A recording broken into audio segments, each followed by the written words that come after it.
Makanya mau PB dari mau PB dari PB dari Tuhan pun nggak boleh datang buat HMI, buat melantik atau bikin keputusan di HMI. Selesaikan internal dulu, selesai baru siapapun yang mau jadi ketua umum silahkan. Bam itu.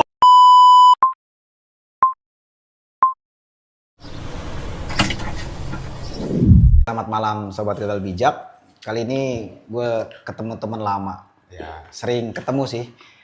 Ada Bang Mukadar. Sekarang kesibukannya apa, Bang? Halo. Kesibukannya ngurusin beberapa hal di organisasi. Dia masih di HMI ya sampai sekarang. Sekombatko, ya, promosi. Ngurusin HMI, terus lagi lanjut S2 di Universitas Islam Indonesia.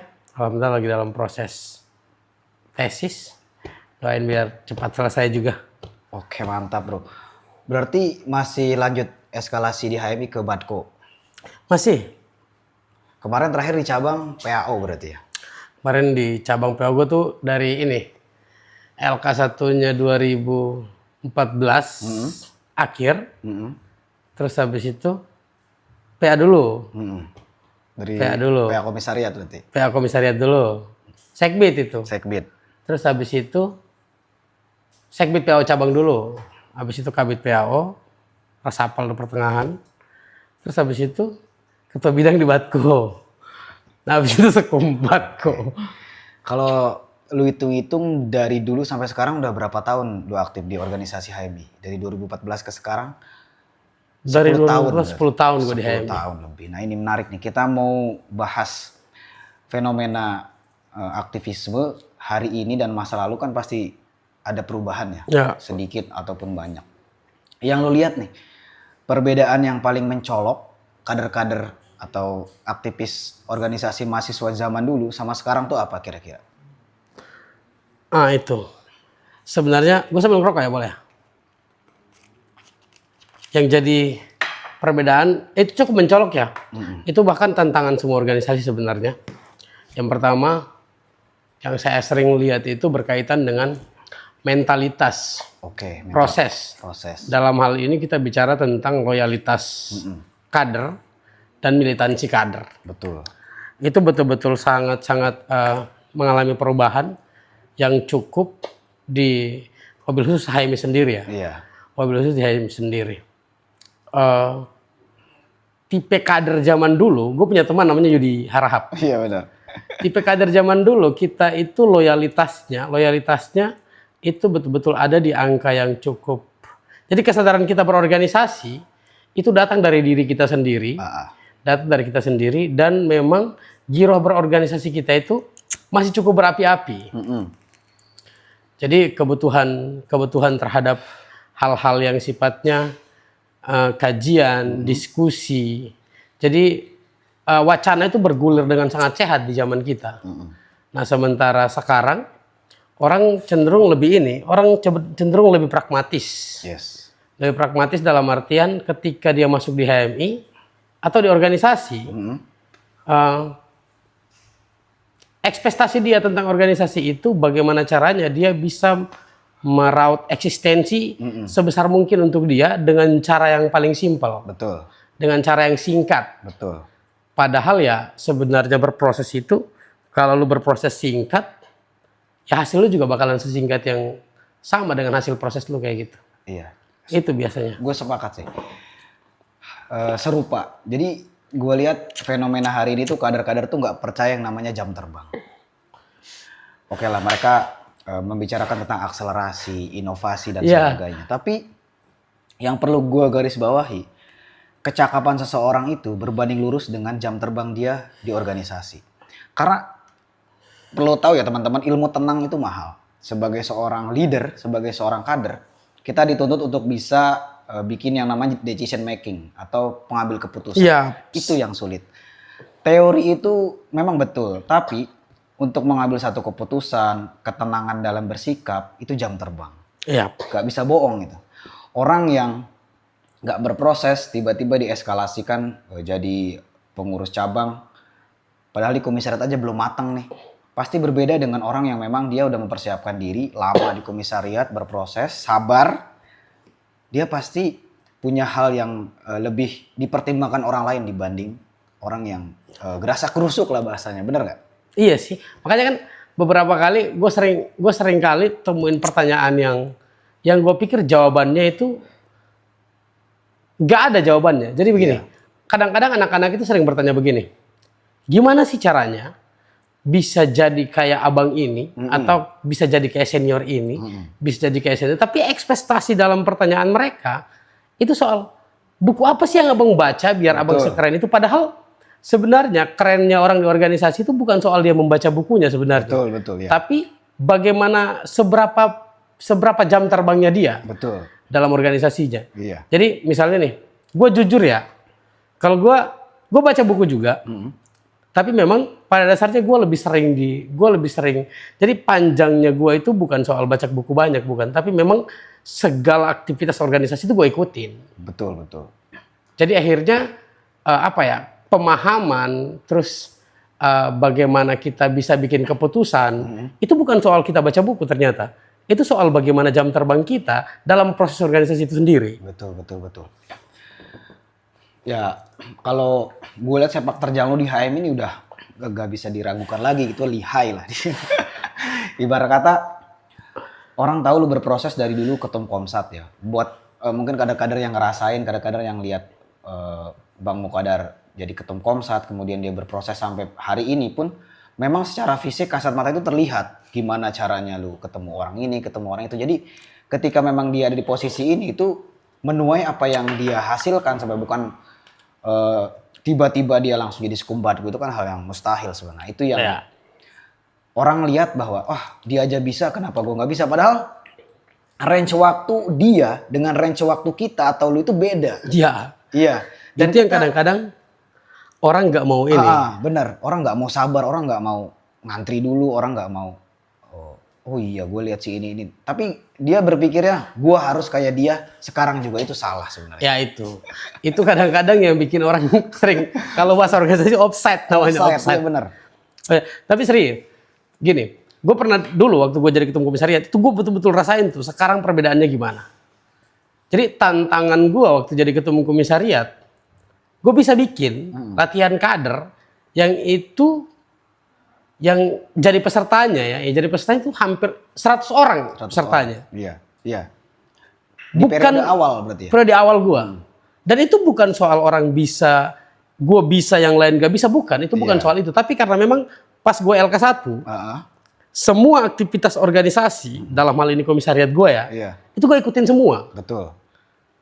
Akhirnya gue tahu gimana caranya membawa diri depan teman-teman pengurus. Benar. Gimana akhirnya gue membawa diri dengan senior-senior.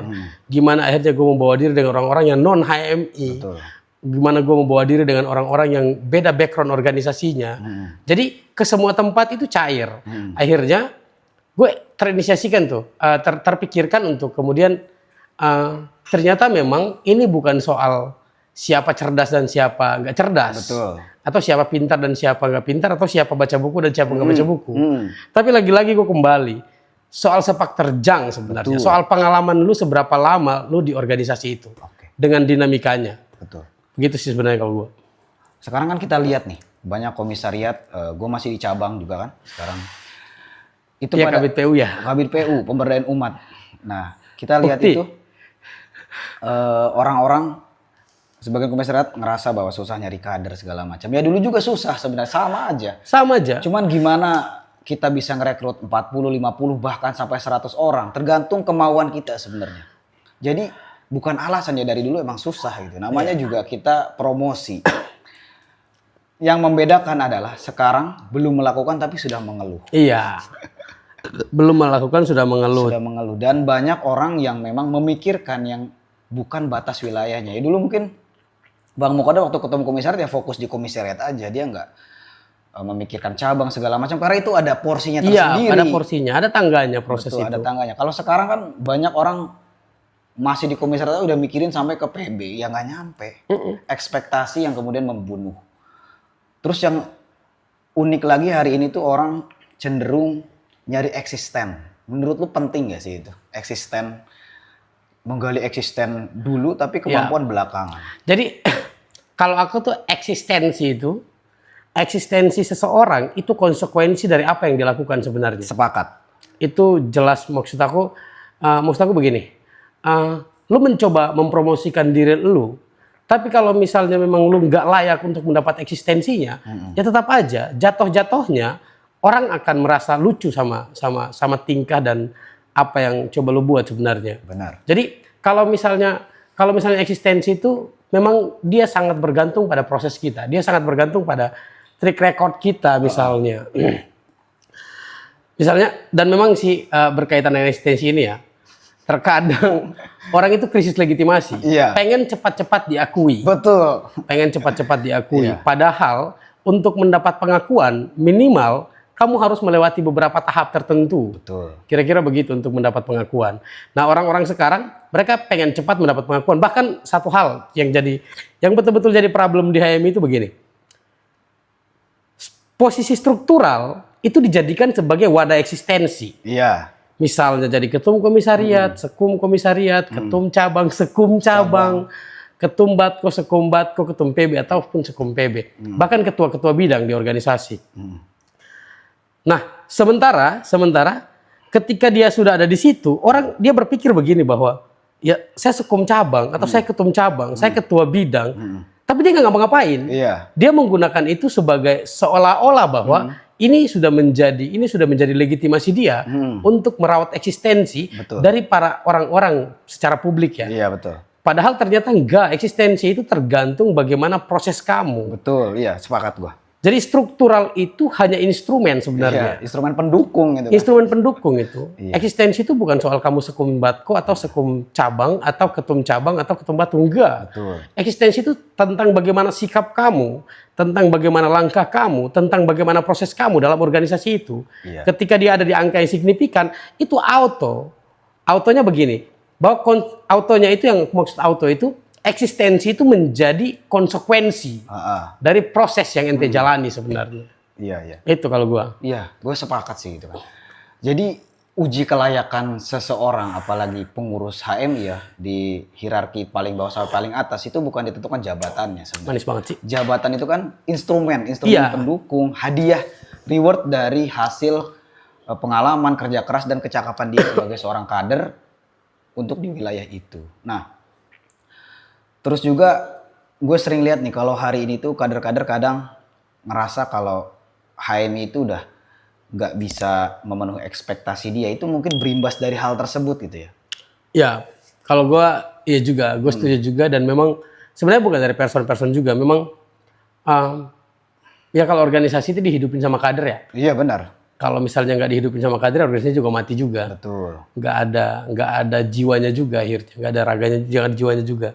Maksud aku memang sekarang ini organisasi gerakan menjadi apa ya? Menjadi sangat mundur. Ya pokoknya mengalami kemunduran yang cukup lah. Karena yang pertama efeknya itu juga yang tadi lu bilang kan, bahwa hanya terukur.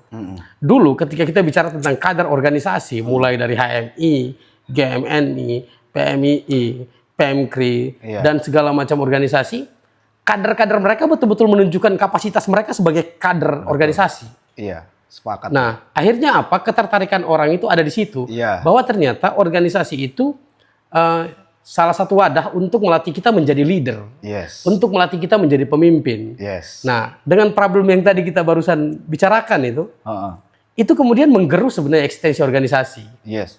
Toh akhirnya ketemu sama orang yang kira-kira kayak begitu, ini kabit PAO misalnya, atau misalnya kabit PA misalnya, atau misalnya kabit PTKP misalnya, tapi ternyata kapasitasnya di situ-situ aja. Iya, nggak ada kenaikan. Nggak ada kenaikannya, jadi nggak ada efeknya. Iya. Pas diskusi berkaitan dengan, misalnya kita diskusi filsafat, misalnya kita diskusi tentang mazhab Frankfurt misalnya, atau kita diskusi tentang apa, kapasitas dia ada di situ-situ aja. Iya, betul. Dan akhirnya orang berpikir bahwa sama aja. Ataupun misalnya secara mentalitas dia yang memang tidak mencerminkan jiwa leadershipnya, itu akhirnya orang kemudian itu membangun paradigma baru ternyata di orang-orang bahwa ternyata enggak juga. Iya. Kapasitas mereka sama-sama juga. Itu juga menggerus sebenarnya eksistensi organisasi gerakan hari ini. Iya. Padahal kalau dulu ketika kita sebut orang di organisasi, wah mereka betul-betul keren. Kerennya dalam artian mereka betul-betul bisa tampil di semua tempat untuk bisa jadi leader di semua tempat. Iya, sepakat gua kalau itu. Iya itu. Sekarang kadang orang kebawa euforia, Bang Bahlil dari HMI ke dongkrak jadi ketum Golkar. Orang nggak lihat Bang Bahlil dulu berkarya di Golkar dari tahun berapa. Iya. Kemudian pas Bang Bahlil nggak bisa makan itu tahun berapa. Iya. Jadi kadang sorotan yang mereka lihat itu ketika sudah hasilnya saja, nggak lihat gimana dia dulu berproses di HMI sampai pengurus PB, kemudian hari ini dia jadi ketum Golkar. Itu kan based on capacity, kita harus amini semua gitu. Jelas itu. Kalau kemudian kita mengambil langkah taktis, langkah pragmatisnya aja ya jauh lah. Bang Bahlil punya kemampuan yang jauh kita nggak bisa miliki. Orang nggak tahu kapan dia laparnya. Betul. Dia kapan narik angkotnya. Betul. Bagaimana sakit-sakitnya dulu dia berjuang. Iya. Tapi memang begitu. Memang akhirnya orang itu terkualifikasi atas dasar prosesnya dia. Makanya kalau misalnya kita di HM itu ada slogan yang begitu. Bahwa hasil itu tidak pernah mengkhianati proses. Atau proses itu tidak pernah mengkhianati hasil. Jadi apapun yang menjadi tindak tanduk kamu dalam organisasi, itu akan terakumulasi. Benar. Terakumulasi menjadi kamu pastinya. Menjadi kamu di waktu yang kapan begitu. Betul. Gue 2014 masuk di HMI. Sekarang gue sekumbatko misalnya. Ada orang, maksud gue ini, gue dari 2014 masuk di HMI, sekarang udah 10 tahun gue ber-HMI. Sudah barang tentu bahwa dari pertama gue masuk sampai hari ini, semua tindak tanduk gue, tingkah laku gue di organisasi, itu terakumulasi menjadi gue hari ini. Betul. Ada jelas. Iya. Nah, tinggal diukur aja. Gua hari ini kayak gimana dibandingkan sama beberapa orang di zaman gua hari ini. Itu kan pasti ada perbedaannya. Iya. Perbedaannya di mana ya? Perbedaannya tadi di akumulasi proses kita tadi.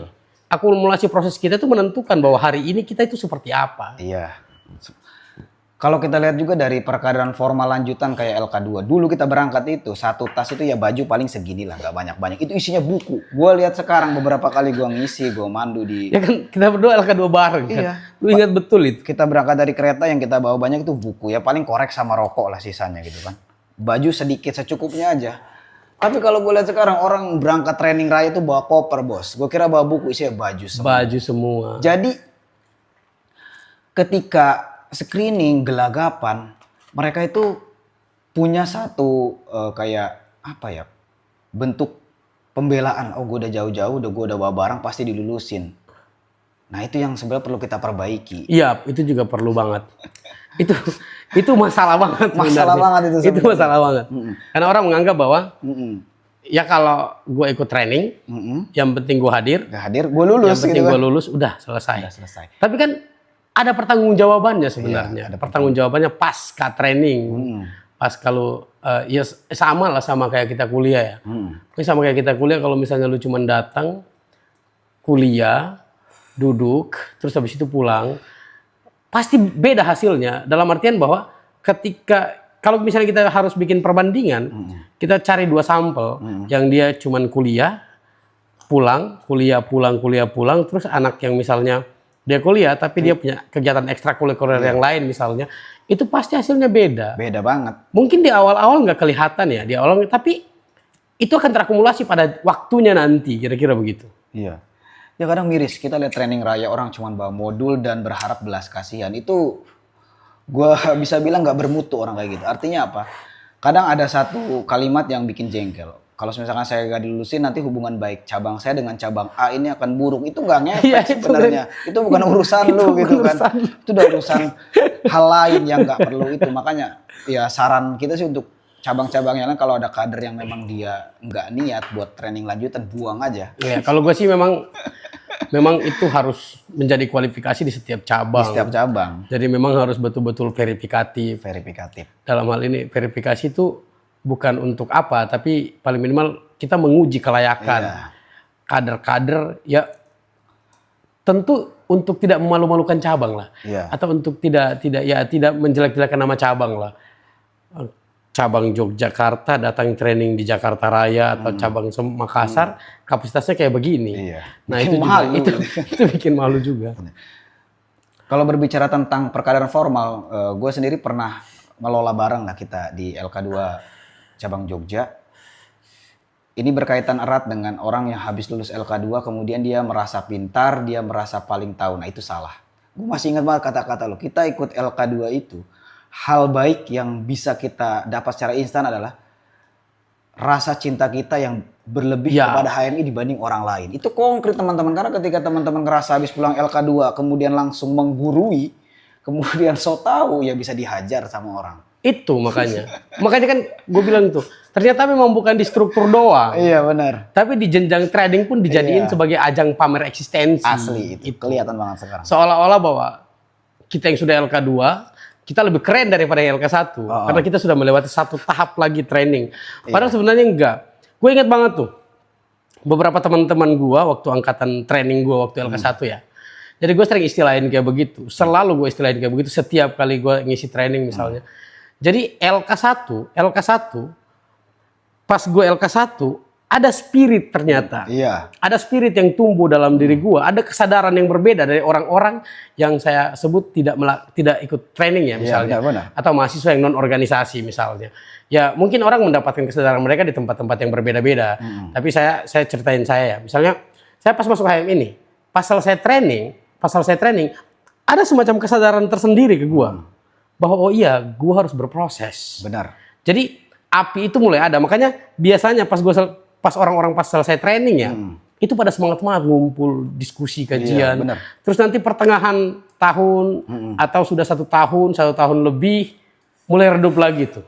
Nah LK2 ini sebenarnya mengupgrade. Betul. Yang di-upgrade itu bukan soal pikiran, itu urusan nanti. Itu urusan hati, iya. Tapi yang pasti bahwa yang di-upgrade adalah api, semangat yang tadi, kesadaran yang tadi. Kesadaran berorganisasi yang tadi itu yang harusnya di-upgrade. Benar. Ter-upgrade di sana. Ada lagi semangatnya. Nah tinggal bagaimana orang menjemput semangat itu aja. Kadang-kadang orang nggak menjemput semangat itu. Kadang-kadang ya orang nganggap LK2 itu sebagai ajang pamer eksistensi juga. Asli. Bahwa mereka lebih keren daripada. Istilahnya Dinda ngomong dulu sama tembok kalau belum LK2. Iya. Selalunya kayak gitu. Padahal abangnya juga yang nggak ada isinya juga ternyata. Betul. Jadi kadang itu menjadi legitimasi atau culture yang harus kita singkirkan gitu.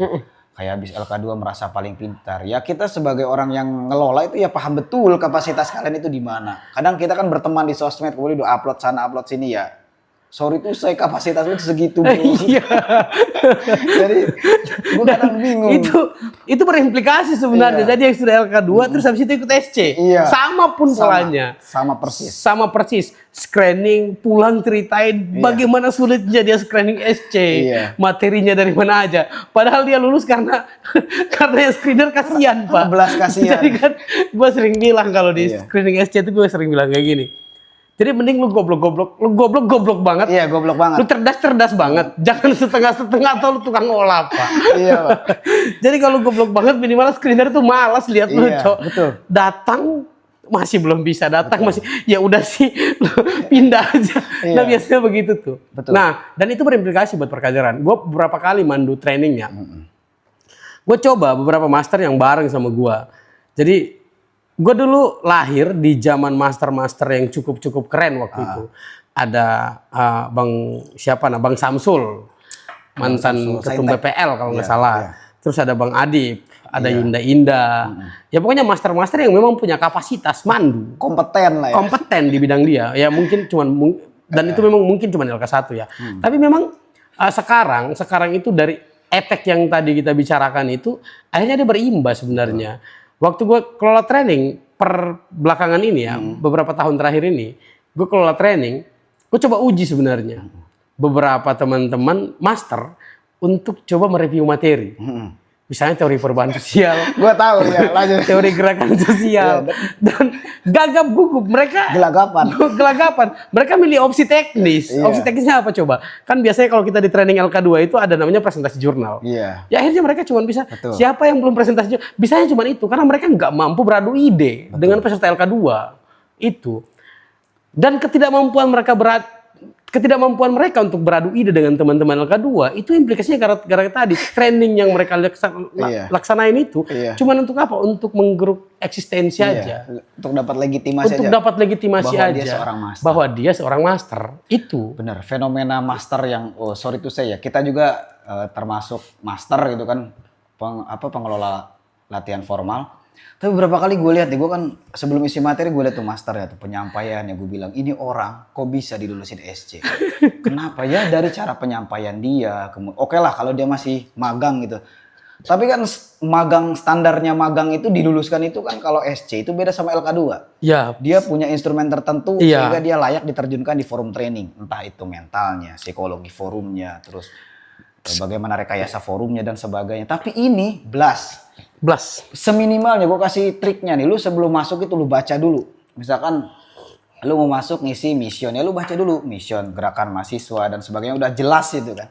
Biar masuk itu kader itu nggak dibego-begoin. Karena lu nya bego, jadi begonya itu nyebar bahaya.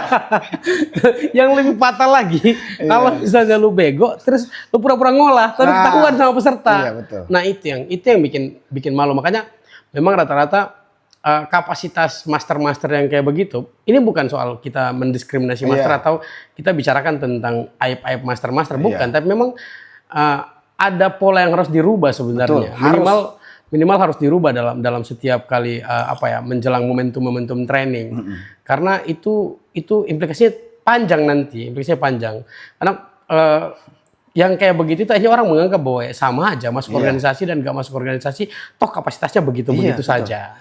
Gimana pun kan master itu cerminan dia itu. Ya. Jadi gue lebih sepakat ngopsiin kalau SC itu nggak usah terlalu sering dilakukan sebenarnya. Kalau nggak butuh banget gitu. Kecuali LK2 itu kan kewajiban, SC itu kan opsional dia. Opsional. Karena dia nanti jadi guru dan nggak punya kompetensi, itu yang bahaya. Itu yang bahaya. Bukan sesat lagi. Jadi bodohnya itu nyebar.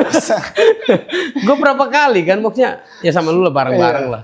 Berapa kali gue coba beberapa orang buat review materi, tapi memang ya kapasitasnya memang nggak bisa. Akhirnya dia milih untuk, bang aku nggak bisa bang, bang aku nggak bisa bang.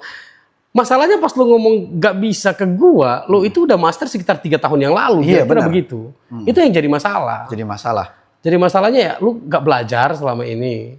Pertanggungjawaban keilmuan lu, pertanggungjawaban profesi lu sebagai sebagai instruktur itu di mana? Itu yang jadi masalah. Karena ketika menjadi instruktur itu udah bukan berbicara kewajibannya, profesi. Iya, profesi. Dan profesi itu dituntut untuk kemudian dia profesional, dia kompeten gitu kan. Makanya kenapa seorang master itu dihargai, dihormati oleh kader-kadernya gitu kan. Ya karena itu.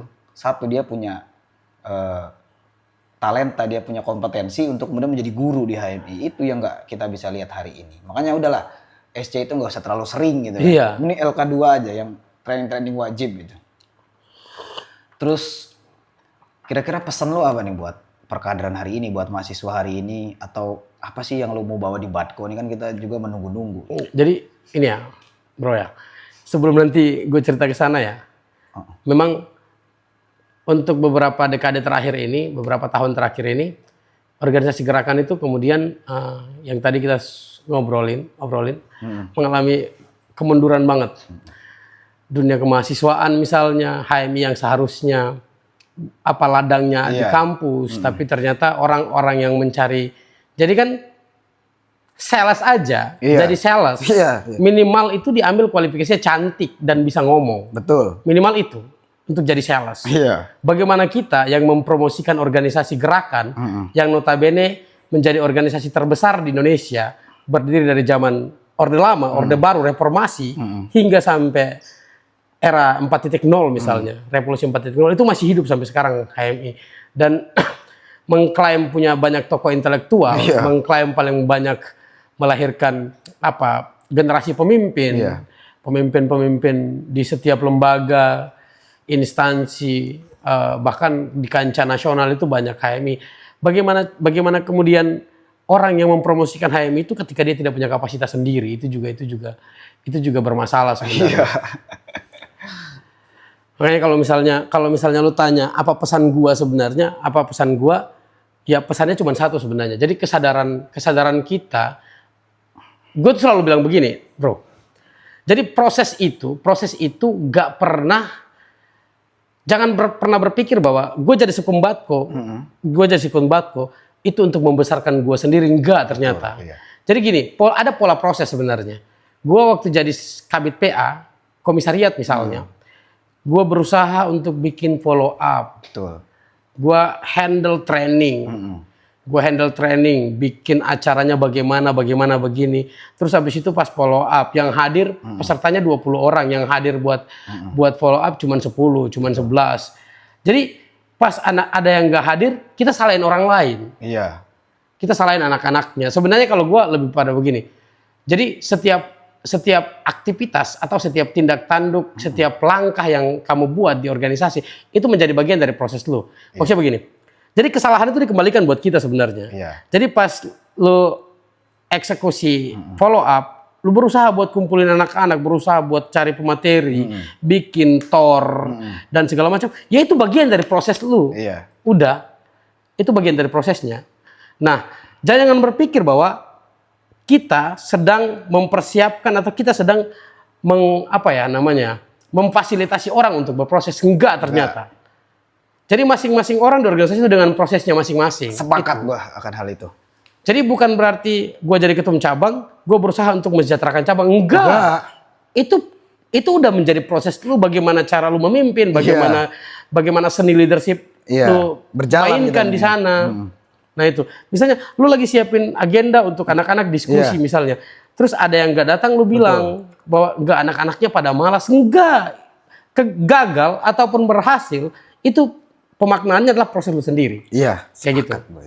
Jadi kesalahan itu dikembalikan buat kita, biar semakin hari kita semakin mengupgrade. Oh ternyata cara gua ngajak dia ini salah. Oh ternyata materinya kurang menarik. Oh ternyata tempatnya kurang bagus dan segala macam. Kayak gitu. Biar apa? Biar kita terus mengupgrade diri kita. Iya benar teman-teman, karena struktur atau kedudukan kita di HMI itu juga bagian dari tempat belajar. Mau kita jadi ketua bidang di cabang, jadi ketum cabang, jadi ketum batko, sama-sama menjalankan fungsi dan sama-sama belajar untuk bagaimana memanage organisasi kan seperti itu. Jadi jangan berprasangka bahwa itu hanya sekedar jabatan lalu orang lain yang kemudian kita proseskan. Enggak, ternyata itu kembali lagi bahwa kita sama-sama berproses. Itu jawaban yang pengen gue denger soalnya. Dari setiap orang yang gue tanya itu kadang jawabnya kurang ya, mungkin memang jam terbang sih itu. Jadi memang kita sama-sama berproses. Mereka yang hadir sebagai peserta follow up itu proses mereka. Kamu yang sedang memfasilitasi follow up itu proses kamu. Cocok. Iya benar-benar. Sepakat. Jadi dia hubungannya begitu. Dia interdeterminan sebenarnya. Jadi saling mempengaruhi. Saling mempengaruhi, betul. Bukan berarti kamu memfasilitasi orang, enggak, bukan. Itu proses kamu. Bagaimana kamu memfasilitasi itu jadi langkah, jadi proses buat kamu sebenarnya. Itu. Kalau lu lihat nih, berbicara sales tadi ya, memang kadang orang berpikir bahwa LK1 itu sulit karena teman-teman hanya menawarkan hal-hal yang sekiranya biasa aja. Tapi kalau gue lihat HMI di Malang ya, jadi orang itu daftar di stand HMI itu sampai ngantri. Dan gue lihat mereka punya cara jualan tersendiri ya. Kita fair play aja bahwa kita di HMI ini kan gimana caranya ngerekrut kader kan ngejualan juga sebagai gitu kan. Jual mimpi tadi. Jual mimpi gitu kan.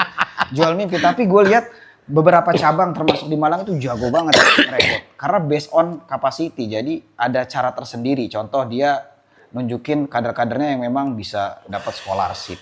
Terus student exchange. Kemudian kader-kadernya yang memang jago di wilayah kepenulisan akademik dan sebagainya. Nah, itu yang kemudian nggak banyak cabang miliki gitu. Nah, ini nih gue ceritain ya.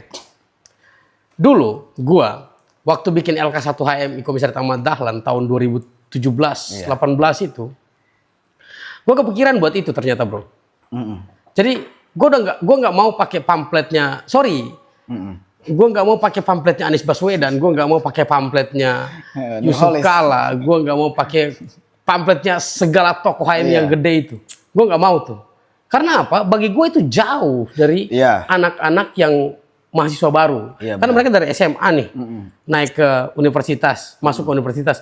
Baru hal-hal kayak begitu jadi hal-hal yang mereka belum tahu pastinya itu apa. Betul, itu apa aja dia nggak tahu. Iya, gitu. Itu apa aja mereka nggak tahu. Mereka akan lihat hal yang terdekat aja. Betul. Hal terdekat yang pertama begini, siapa yang sambutan di depan mereka? Minimal kalau fakultas hukum berarti ada gubernur fakultas hukum.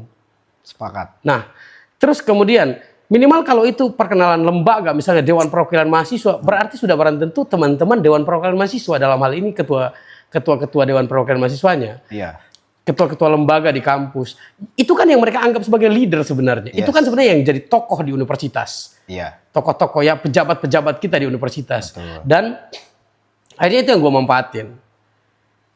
manfaatin. Market gue kayak gitu akhirnya. Jadi orang bilang begini, ketua DPM ini sambutannya keren banget. Keren banget, ternyata di kader HMI. Ternyata kader HMI. Kan cocok banget. Nah itu, makanya kan pas LK1, pamflet gua waktu LK1, isinya itu wajah kader semua. Wajah kader yang memang terdistribusi ke kampus. Betul, bukan hanya nampang doang. Bukan hanya nampang doang. Iya. Ketua DPM-nya waktu itu, ada gue punya berapa ya? Gue punya 9 anggota DPM, gue punya 3 gubernur fakultas. Gue punya 5 hakim Mahkamah Konstitusi WADE waktu itu.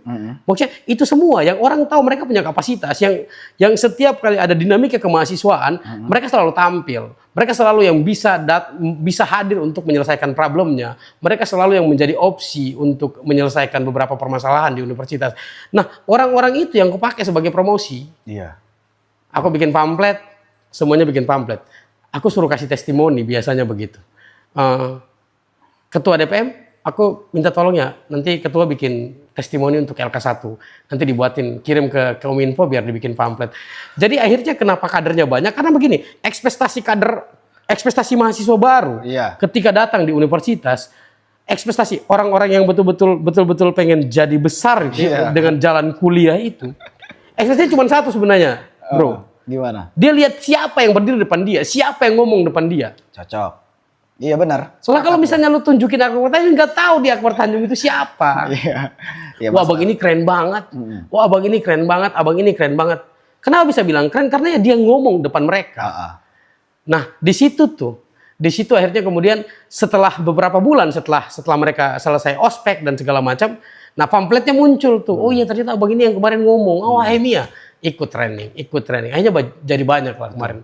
Betul, marketnya memang kayak begitu. Market, daya tarik, hal-hal yang bisa digapai itu lah yang kemudian bikin kader itu banyak ikut. Gitu. Dan bagi gue sebenarnya udah basi, bukan basi dalam artian apa, cuman kalau misalnya kita masih pakai tokoh-tokoh nasional basi itu, banget itu.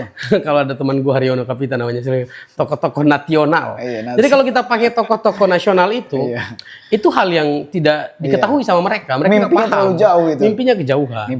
Nah, minimal jadi ketua DPM. Orang masuk kampus itu kan minimal jadi ketua DPM, minimal jadi gubernur fakultas, minimal pimpin komunitas-komunitas yang ada di kampus. Itu yang paling dekat.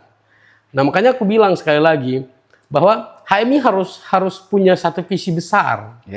Bahwa visinya adalah back to kampus tadi sebenarnya. Back to kampus itu menjadi satu-satunya ladang sebenarnya. Karena kita secara status organisasi mahasiswa. Satunya organisasi mahasiswa dalam konstitusi ya. Makanya mahasiswa itu dunia universitas, itu dunia kampus itu betul-betul menjadi ladang kita. Untuk kemudian membesarkan HMI. Hari ini nih, kalau misalnya di setiap kampus mulai meredup, ya lama-lama juga HMI bakalan bubar, kira-kira begitu. Karena kan target pasarnya emang dari kampus. Target pasarnya harus kampus. Dari kampus. Jadi teman-teman tuh jangan menjual mimpi yang berlebih. Iya. Karena apa?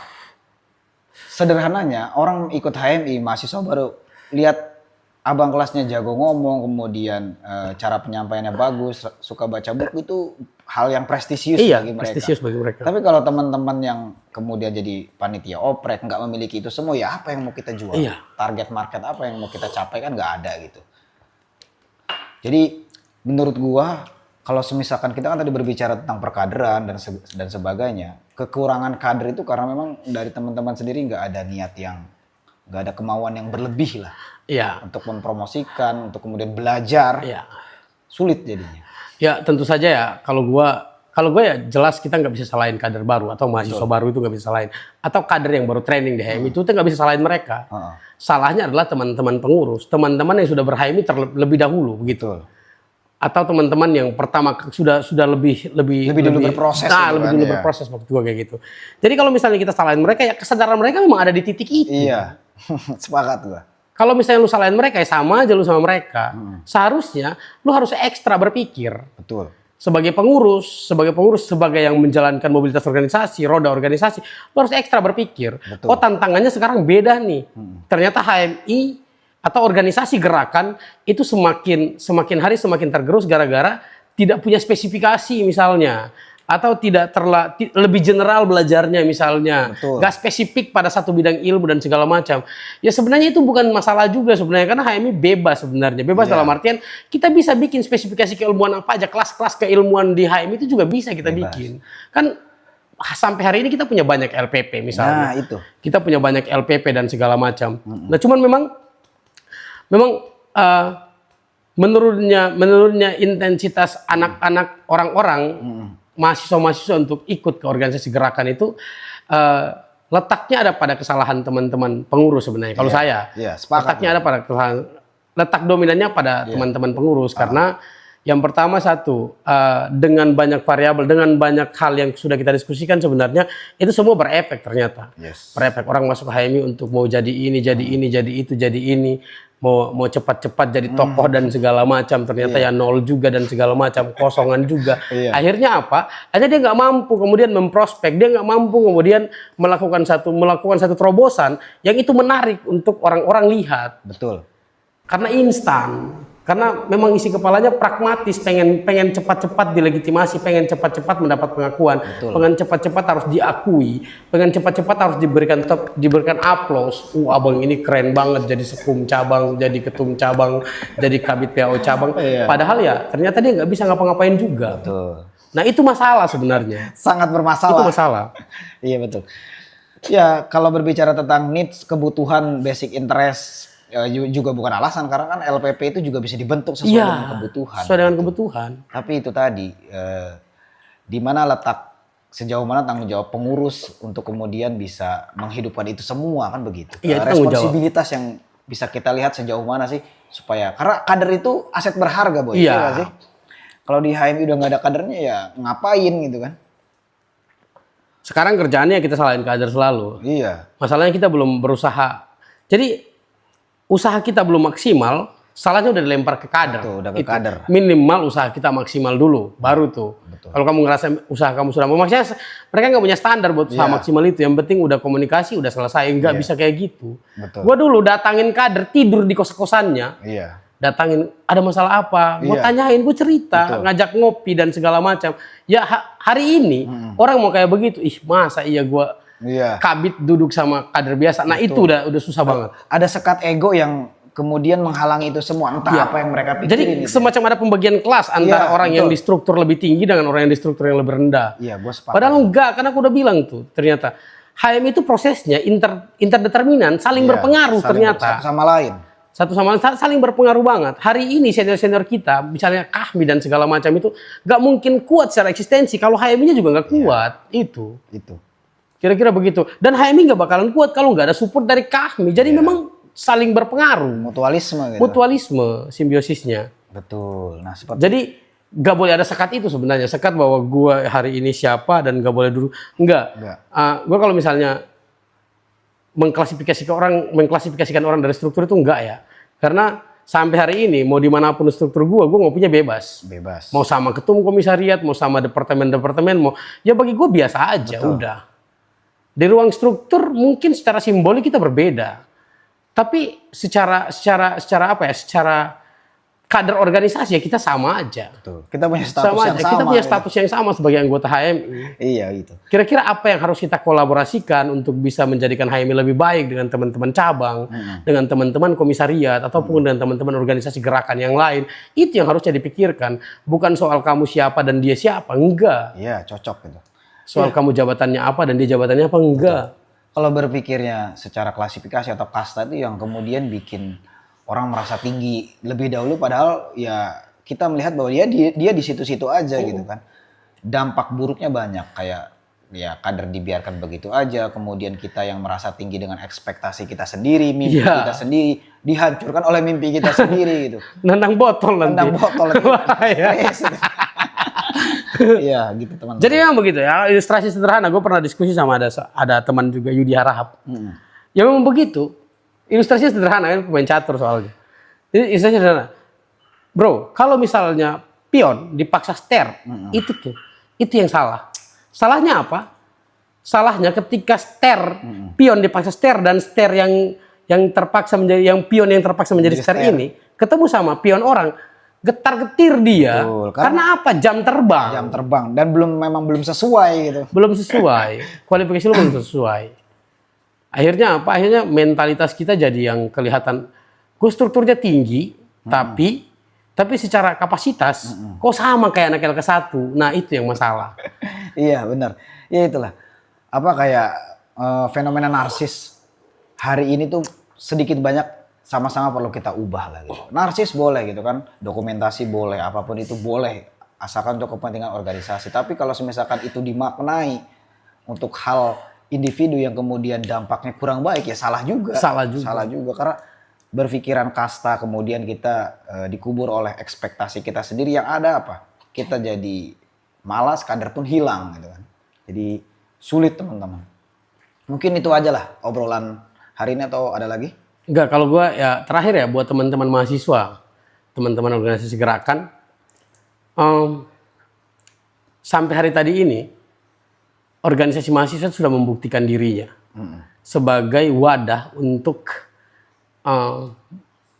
memproses atau melahirkan pemimpin-pemimpin. Itu pasti. Kita mau tilik sejarah sampai kemanapun bahwa hari ini teman-teman yang terkumpul dalam satu kelompok, atau dalam satu organisasi, itu betul-betul memiliki banyak hal yang berbeda dengan orang-orang yang memang tidak tergabung dalam organisasi. Sekalipun memang hari ini semua hal bisa kita akses bersama, tapi hal yang terpenting itu bahwa berorganisasi itu kita betul-betul bisa belajar tentang seni memimpin, seni leadership. Kita belajar tentang bagaimana cara kita menjadi leader dan segala macam. Dan yang paling penting lagi bahwa dalam organisasi itu sekalipun memang dinamikanya ada yang keras, ada yang lunak, ada yang biasa-biasa aja. Cuman semakin banyak kita ketemu sama orang, semakin banyak kita beraktivitas dengan banyak orang, semakin banyak hal juga yang akhirnya kita tahu. Makanya kalau saya sampai hari tadi ini saya masih menganggap bahwa organisasi gerakan itu dalam hal ini HMI, GMNI, PMI dan beberapa teman-teman yang lain itu masih sangat penting hari ini. Masih sangat penting. Dan itu betul-betul terlihat sebenarnya kapasitasnya. Cuman memang penting bahwa ada beberapa hal secara tradisi, ada beberapa hal yang memang menjadi sesuatu yang memang tidak memberikan efek ataupun menggerus eksistensi organisasi, memang harus kita evaluasi secara internal di setiap organisasi masing-masing. Untuk kemudian kita bisa mempromosikan organisasi ini dengan kader-kader yang memang punya kapasitas dan punya kapabilitas. Dan satu lagi yang paling penting itu bahwa dalam dunia kemahasiswaan itu sudah barang tentu organisasi itu menjadi tameng sebenarnya. Menjadi tameng. Makanya HMI juga jangan sampai lupa diri bahwa wadah atau ladang kita itu adalah universitas. Dan itu betul-betul harus menjadi fokus utama dari HMI. Jadi kita nggak perlu fokus ke hal-hal yang lebih besar. Kita nggak perlu fokus pada situasi politik itu urusan personal masing-masing orang. Tapi yang paling penting adalah bagaimana kita mampu menciptakan suasana dan iklim yang lebih sehat. Iklim intelektualitas, iklim organisatoris, iklim akademis dan segala macam itu dalam dunia universitas yang sehat. Begitu. Jadi HMI harus menjadi promotor itu. Hari ini banyak orang belajar monoton dan segala macam. Bagaimana HMI harus lahir dengan cara belajarnya yang lebih menarik, yang lebih kreatif, yang lebih inovatif. Untuk apa? Untuk kemudian bisa menciptakan generasi itu yang lebih sehat. Dalam artian generasi yang lebih punya kapasitas dan kapabilitas dan bisa ditempatkan dimanapun. Kira-kira begitu. Makanya tetap dunia organisasi masih menjadi hal yang cukup penting, sangat penting lah untuk buat teman-teman mahasiswa. Oke teman-teman, ini thank you banget ini Bang Mukadar udah bisa nemenin kita kurang lebih setengah jam gitu kan, obrolan yang luar biasa. Sama-sama kita berkader, sama-sama kita berproses di organisasi. Gimana pun organisasi mahasiswa itu penting sebagai wadah belajar alternatif, karena emotional question, kemudian pendewasaan sikap, karakter dan keterampilan itu sedikit banyaknya bisa kita dapat di organisasi. Benar sekali itu bro. Kita nanti bisa ngobrol-ngobrol lagi ya Bang. Makasih banyak atas waktunya. Sampai ketemu di segmen Gagal Bijak berikutnya. Thank you. Udah cek. Ya mantap. Balik. San. Sedap. Biar cocok. Sampai ketemu di segmen Gagal Bijak berikutnya. Thank you.